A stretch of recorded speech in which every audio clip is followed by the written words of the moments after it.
آیت اللہ مجتہد تہرانی جو ہے وہ مرتضیٰ زاہد سے واقعہ بیان کرتے ہیں، جو تہران کے بہت بڑے عارف تھے۔ کہتے ہیں ایک دن وہ رات کو گھر پہنچے تو بہت دیر ہو چکی تھی، تو دروازہ کھٹکھٹانا پڑتا تھا، تو انہوں نے دیکھا کہ میری زوجہ سو رہی ہوں گی، رات دیر ہو گئی ہے، میں دروازہ کھٹکھٹاؤں گا تو وہ نیند سے اٹھ جائیں گی، تو بہتر ہے میں بیٹھ جاتا ہوں۔ دروازے پر بیٹھ گئے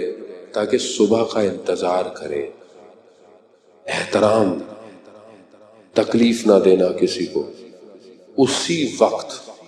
امام زمانہ ان کی بیوی کے خواب میں آئے۔ اللہ، یعنی ان کا کیا مرتبہ ہوگا شیخ زاہد کا کہ امام زمانہ یہ برداشت نہیں کر رہے تھے کہ یہ گلی کے کونے پر بیٹھے، اور کیا مقام ہوگا ان کی زوجہ کا کہ جن کے خواب میں امام زمانہ آ کر یہ کہہ رہے ہیں کہ جائیے دروازہ کھولیے، شیخ باہر بیٹھے ہوئے ہیں۔ اللہ، یہ مقام ایسے نہیں مل جاتے اتنے آرام سے کہ مطلب ہم سب کچھ کرتے رہے باہر، اور مطلب مولا مولا،